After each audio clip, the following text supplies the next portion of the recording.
મોમોસ ખાવું હોય તો રેસીપી જુઓ અને ઘરે જ મોમોસ બનાવીને એન્જોય કરો. Yummy tasty. તો ગાઈસ પહેલે લેવો મેદાને આપણે જેટલા મોમોસ બનાવવાના હોય તે પ્રમાણે આપણે મેદાનો ડો તૈયાર કરો. તેમાં પહેલાં મીઠું નાખવું, થોડુંક તેલ નાખવું. તેલ નાખ્યા પછી થોડું પાણી નાખો. પાણી નાખીને બરાબર મેદાને મિક્સ કરો, જેથી આપણે ગુટલિયા તૈયાર ન થઈ જાય ત્યાં સુધી મેદાને પ્રોપરલી બનાવો. અને મેદો તૈયાર થઈ ગયા પછી થોડુંક તેલ નાખો, જેથી આપણો ડો ફાટે નહીં. મેદાને તૈયાર થઈ ગયા પછી પ્રોપરલી થેલીમાં કે પ્લાસ્ટિકમાં કાઉન્ટમાં ભરી દો. ત્યાર પછીનું સ્ટેપ છે આપણું કોબીને લઈ લઈએ તે પછી નાના નાના એના આપણે ટુકડા પાડીશું અને ચોપરમાં મિક્સ કરીશું, જેથી આપણે એને ઝીણા લઈ શકાય. ઝીણું તેટલું જ હશે તેટલું આપણે વધારે સારું પડશે. ત્યાર પછી આપણે લઈશું કેપ્સિકમને બી આપણે ચોપરમાં મિક્સ કરીને ચોપ કરી લઈશું. ત્યાર પછી લઈશું આપણે ગાજરને બી આપણે ચોપરમાં લઈને મિક્સ કરી લઈશું. તો આપણું 3 વસ્તુ તૈયાર થઈ ગયું છે.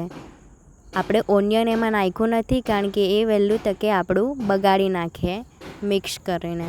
તો આપણે 3 વસ્તુ લઈ લીધું. આપણે એક પેન લઈશું, તેમાં આપણે મિક્સ કરી લઈશું.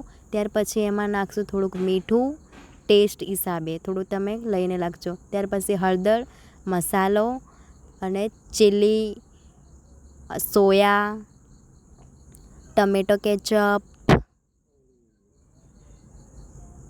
અને ત્યાર પછી મિક્સ કરી લઈશું. અને ત્યાર પછી નાખશું ટેસ્ટી હિસાબે વિનેગર. અડધી ચમચી જેટલું મેં વિનેગર નાખ્યું છે. ત્યાર પછી તે મિક્સ કરીને ઠંડુ કરી નાખશું હશે. પછી ટેસ્ટ કરી જોઈશું કે એનું પ્રમાણ ટેમ્પરેચર કેટલું હતું અને મોડું હતું કે નહીં તે. ત્યાર પછી મારું મોડું હતું એટલે મેં એમાં નાખ્યું મીઠું. અને ત્યાર પછી આપણે ડોને લઈને તેને મોમોઝને નાના મોટા બનાવવા હોય તમારા હિસાબે તેનો શેપ આપી શકો છો. શેપ પણ આપી શકો અને નાનું મોટાનું બી તમે ડિસિઝન કરી શકો છો કે તમારે મોટા બનાવવા છે કે નાના.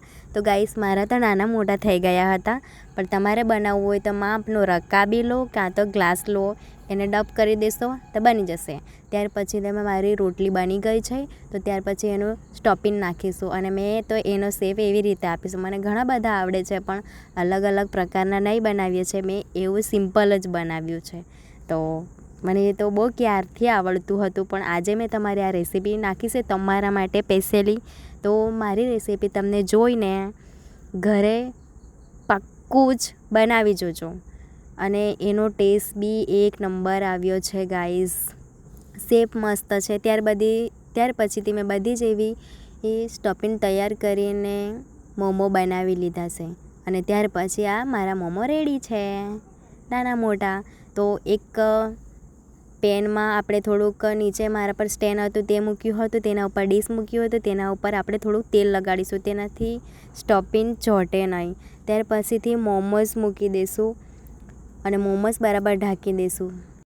મોમોસને ઢાંકી દીધા પછી ચેક કરશું કે તે બની ગયા છે કે નહીં. અને મારા સ્ટીમ મોમોસ મસ્ત રીતે બની ગયા છે. અને તેનો ટેસ્ટ કરવાની વાત, થોડું ટમેટો સોસ અને મિયોનીઝ, અને ટેસ્ટમાં એક નંબર આવ્યા છે મોમોઝ.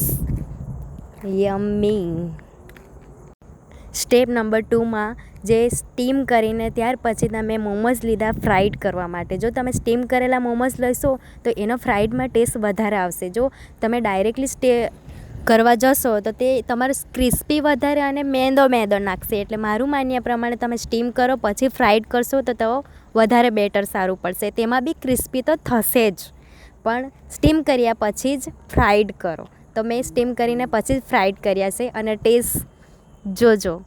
ટમેટો નાખ્યું, મિયોનીઝ નાખ્યું અને ટેસ્ટ કરવાની વારીમાં મારી જ બનાવેલી રેસીપી મને એકદમ યમ્મી લાગી.